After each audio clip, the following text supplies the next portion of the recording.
Hey everyone, I have a bit of a different video for today, and it's on this old alarm system in this mansion that I'm in. I am currently doing an electrical remodel in this old mansion, and I really love old houses like this, just how they were built and just how they were designed and everything like that, and even some of the old technology on the inside is really fascinating to me. So this mansion was originally built in the 1950s, I think 1954 maybe, and it was remodeled in the mid 70s. And it has this vintage dictograph security and fire alarm system. And since we are ripping out most of the old electrical stuff, I actually got permission to rip out this old security system as well. But it still works surprisingly. Most of the devices are intact, so I wanted to make a video about it and just show you how these old systems were installed back in the day, because to me it's interesting stuff. So anyways, I'm going to give you a tour and we will activate the system. So we are at an exterior door here, and we have a dictograph panic station. I think these were called prowler stations or prowler kits or something like that. But the way you activate it, again, it's pretty much a panic system or a panic station, is you press both of these buttons in at the same time, which will activate the system regardless if it's armed or not. Up here we have a red light that indicates the system is armed, and I don't know what this is. It looks like some sort of plug. I don't know what it does, but that's our first device here. If we come outside, we find a dictograph key switch, and this is how you arm the system if you were leaving. These systems did not have stay and away modes like the modern systems of today. It was either on or off, and the way you would do it is if you are leaving the house, you would close the door, insert your key, and turn it, which would arm the system. And of course, this red light would come on, indicating that the system was armed. And then when you come back for the day, insert your key, turn it, and it would disarm the system. Moving on, we'll kind of walk around here. Let's go in this hallway. Well, actually, before that, here we have one of the arming stations. This is a dictograph arm and disarm station. You can see it has a push button that you press to arm the station. There's also two lights on it, a white and a red. The white light indicates that the system is ready to be armed. All of the security devices are closed, windows are closed, doors are closed, stuff like that. And like we said earlier, the red light indicates the system is armed, and this one I ripped off just to look at it, but there's the back. Moving on in here, in this hallway, kind of close this door a little bit, we have a dictograph. I guess it's a siren, indoor siren. It's been ripped off the wall. And I don't know if that's a light on it or not. We will find out. But that is the indoor notification. And up here on the ceiling, we have a fire alarm device. This is a dictograph smoke and heat detector. These are originally made by a company called Pyrotector, I believe. And Dictograph rebranded these. Many other security companies back in the day rebranded these actually. And I don't know if this is an early model or a late model, but I am aware of some variants of these detectors having the Dictograph branding. I actually found one before.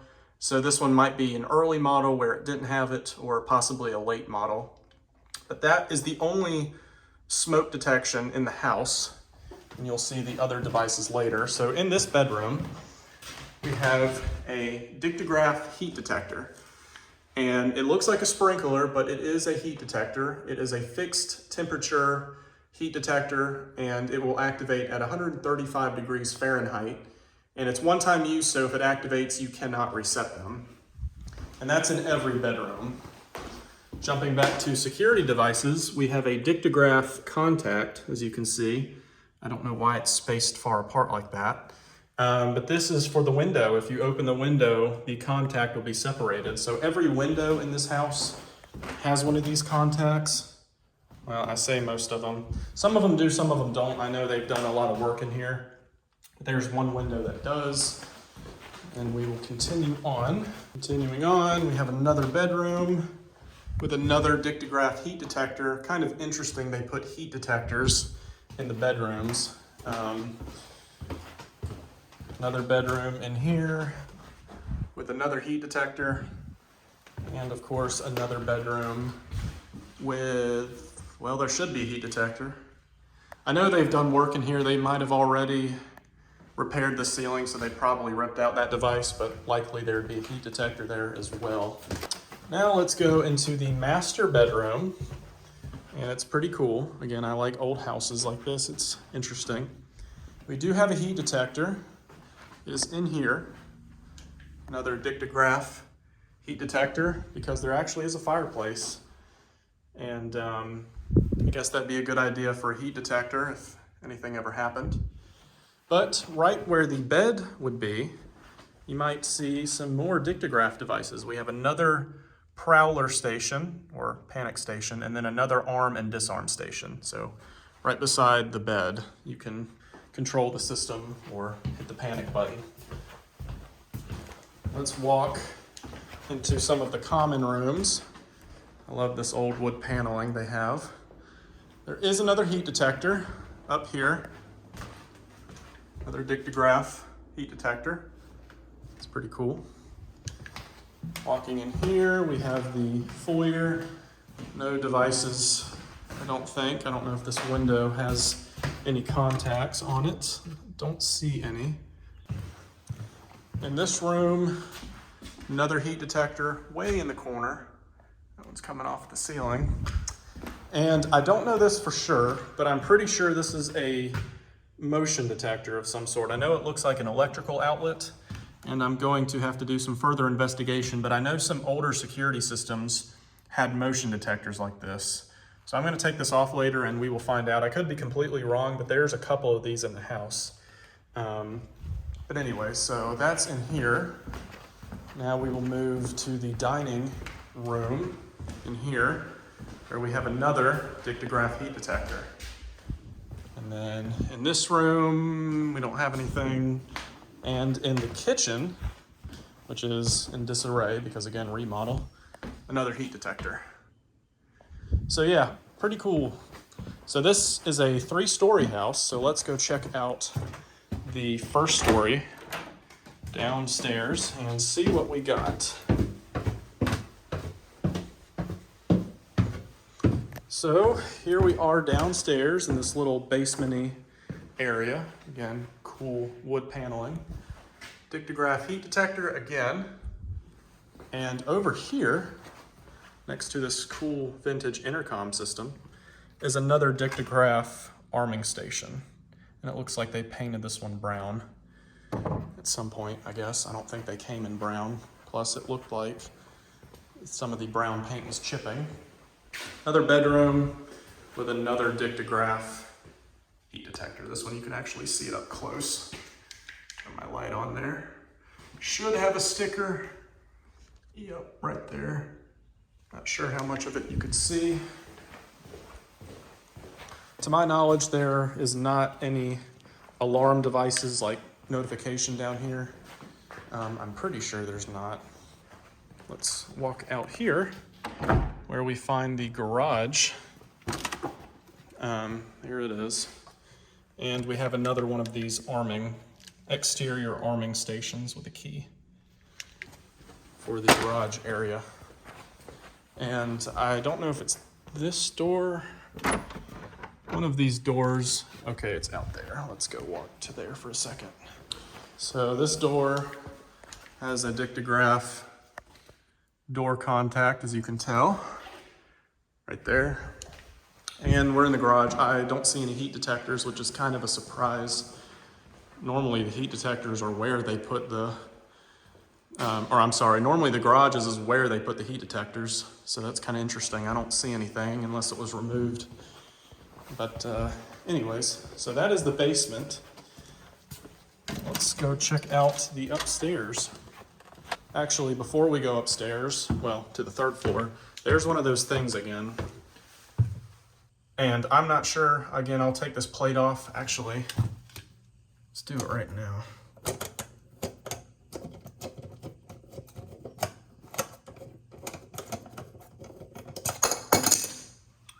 I don't know what that is.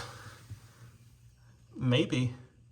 I'll take it out of the wall and we will see, but definitely looks like something interesting.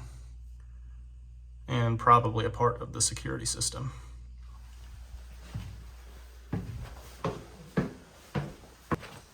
All right, up the stairs we go to the 3rd floor, where we will find some more devices.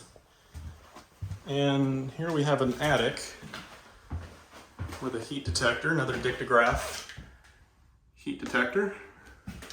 It's pretty low, it's low ceiling. Here we have an official attic, I guess. And up there, if you can see it, is another dictograph heat detector, and you can see the wires on it.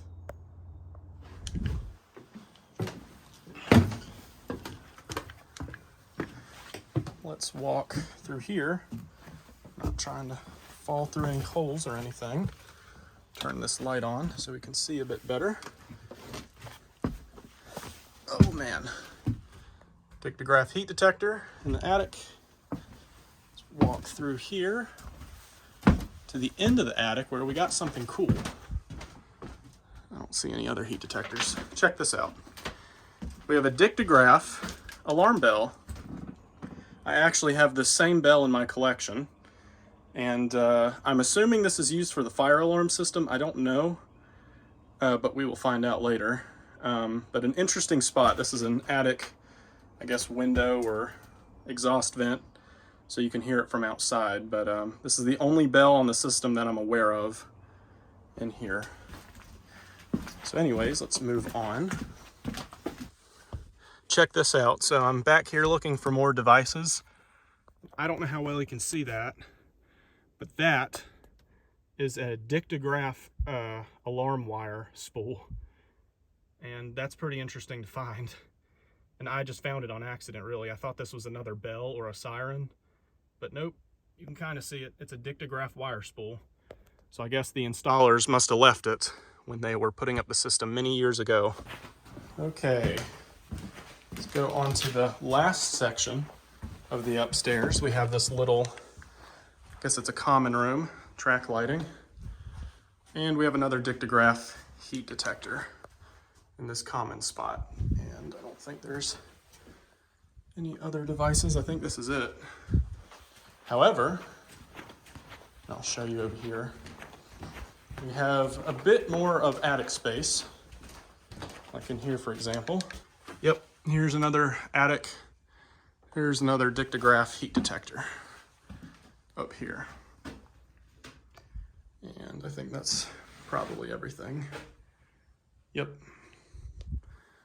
There you go.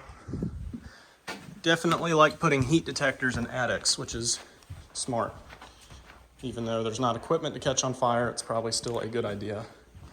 Okay, so this is going to be a little bit sketchy getting to, but I think it's worth it.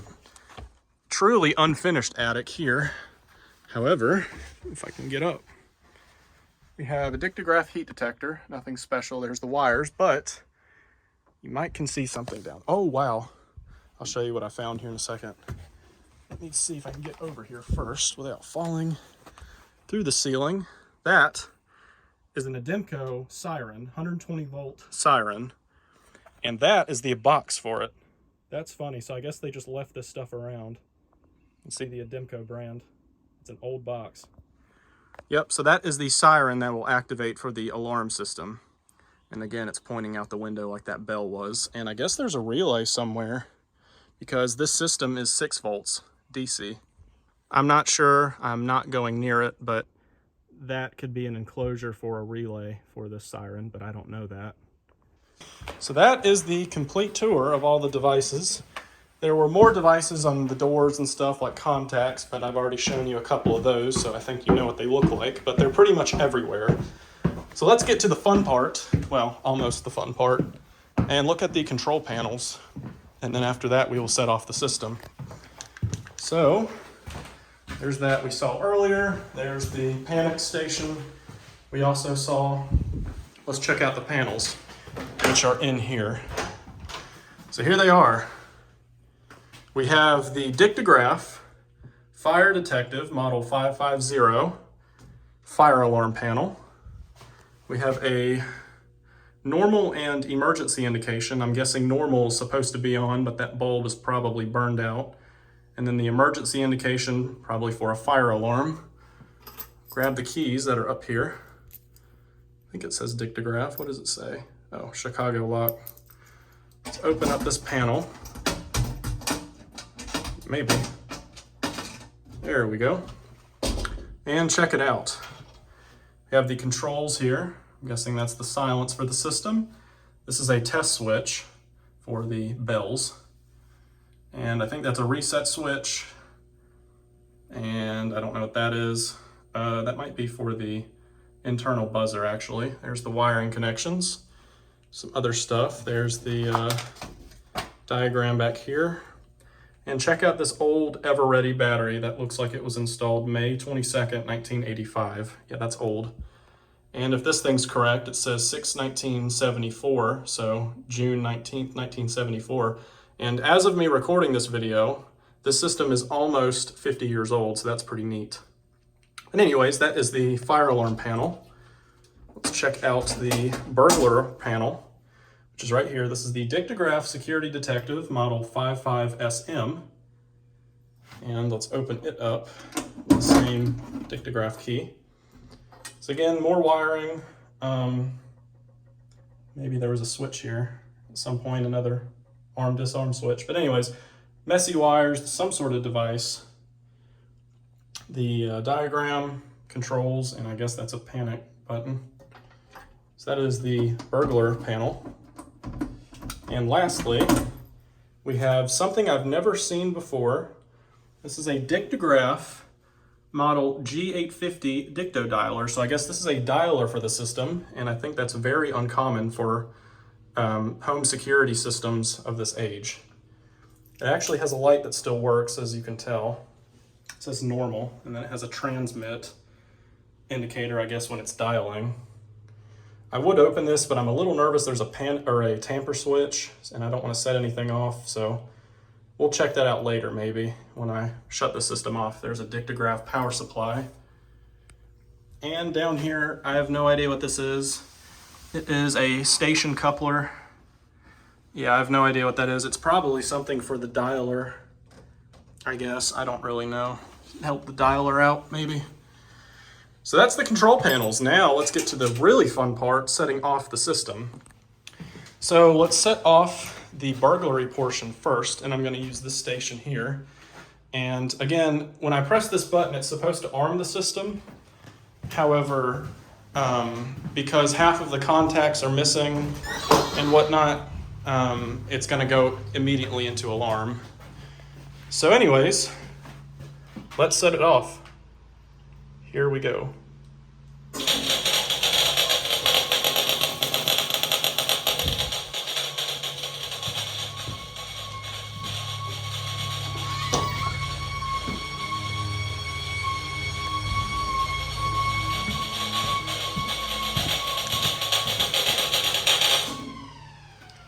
Probably heard that siren go off. This sounds like it's broken, but you definitely heard the siren. I did not hear the bell, but that's the security. Let's do the fire alarm now. And I'm going to open this upstairs. Well, actually, it's already open. And see if we hear that bell. So I'm going to use that. This thing just started making noise. Huh. Anyways, it's probably trying to dial or something. All right, let's test out the fire alarm by using the bell test switch. And nothing happened. That bell might be busted upstairs. Well, that's that. Let's try this. Nope, still nothing. Well, that's underwhelming. I thought we'd hear some fire alarm action. Anyways, well, that is the dictograph fire and burglar alarm in this old mansion. Really cool. I am so lucky to be able to rip the system out and preserve it. I do want to make a demo of it at some point.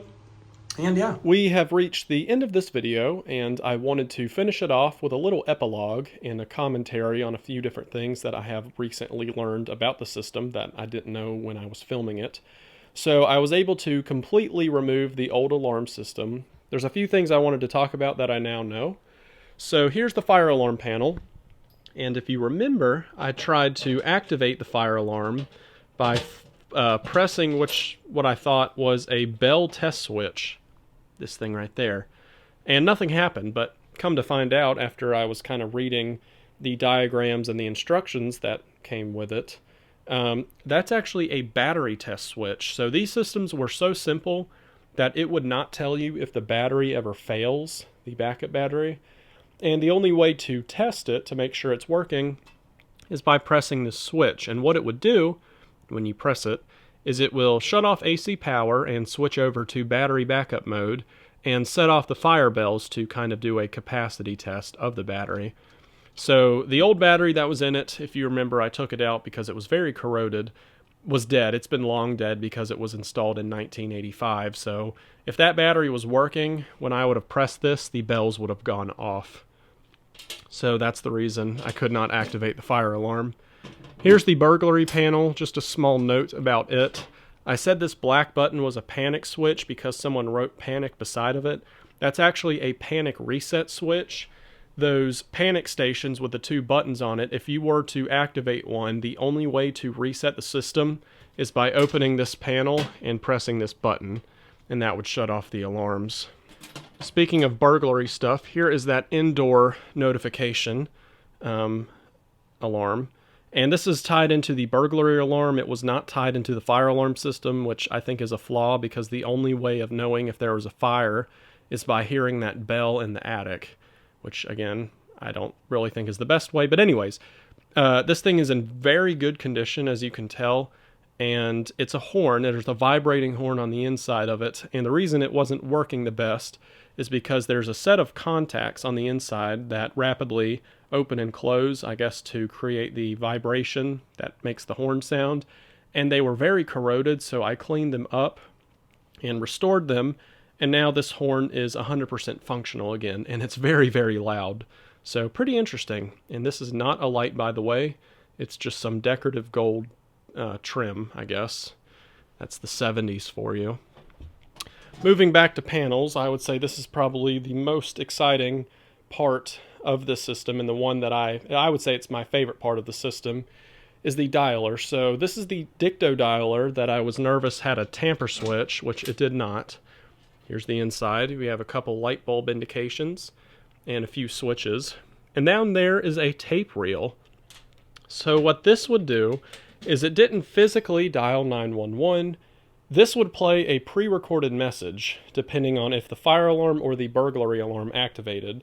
So if one of these systems activated, that tape would start playing, and it would tell 911 saying the fire alarm has activated at this address, or the burglary alarm has activated at this address, which is really neat. And that's what they did before central stations were a thing. Of course, the system was installed in the 70s, and that's way before there were monitoring companies.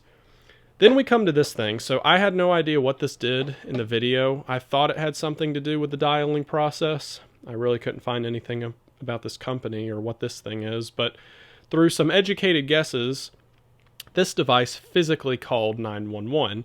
It was connected to the phone line, there's the inside, and it was connected to this. So how this would work is if one of these systems activated, it would trigger this, which would trigger that. This would call 911, and when they picked up, this tape would play saying there's a fire or there's a burglary.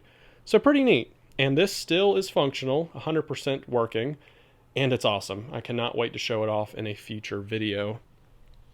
Here's the heat detectors. There's one little note I wanted to add with them. So this is one up close. Of course, I mentioned these activated at 135 degrees Fahrenheit. And I did find another variant on the system. It has a red label, and this activates at 190 degrees Fahrenheit. So these were in the attics, while the ones that activate at 135 degrees were in the common parts of the house, like the bedrooms, the living rooms, kitchen, etc. But the ones in the attic had a higher activation temperature, which is probably smart because in the summertime, the attics get hot. So it would be a good idea to have a heat detector with a higher activation temperature. Here's some of the contacts. If you remember, we saw some of the doors and windows with these magnetic contacts. And something I couldn't figure out is in some of the bedrooms, they had only one set of these. So there was like 3 or 4 windows, and only one window had one of them. And you might remember they were spaced apart like this, which made no sense to me. However, when I was going back removing the system, I found out that those other windows that did not have one of these magnetic contacts had one of these buttons. So when the window was closed, this button would be pressed, and if you open the window, it would release. So of course that would be an immediate alarm if the window ever opens. However, the reason these were spaced is these don't activate until you get close to them, or until they get close to each other. So if you wanted to open a window, say at nighttime when the system is armed, you could crack open the window and it would not set off the system. But if anyone ever tried to break in, they would open the window further to jump in, and then it would activate. So that's pretty neat. And that's why, again, not all windows had these, and most of the windows in the house that could open had these buttons. So that's interesting. But something else I found just on accident, actually, is there were other windows in the house, larger windows, that could not open. They were just, standard windows. You couldn't open them. They were just there. And they had these little contacts on them. You might can see it says Ademco. And these are vibration sensors. So they were installed around the middle of the window. And of course they were painted brown, so they blended in. I didn't even see them. And the wires were painted brown as well. But if anyone would ever to try and break the window, take a crowbar and break the window would shake, obviously. And with these contacts, which by the way, I can find no information about them, I just figured out what they did by reverse engineering them, I guess, and testing them. But when they shake, they activate. So if someone were to break the window, it would cause the window to shake, which would activate the contacts. So really interesting. I've never seen anything like that before. And I think there was around maybe a dozen of these in the house. But yeah, pretty neat. Moving on, if you remember this weird contraption that looked like an outlet cover, an electrical outlet cover, and we took it off and it was like this, and I said, that's probably a part of the security system. It was. This is an ultrasonic glass break detector, which is really impressive for a system installed in the 70s. I cannot find any information about this device or the company that made them. However, I figured out what it did. So it has an internal battery. It's a 3-volt battery, which is long dead. I need to see if I can get a replacement, which would power the device. And if it detects the frequency of glass breaking, it would set off this relay. It would trigger this relay, which would set off the burglary alarm. So there was 2 of these in the house. I took both of them.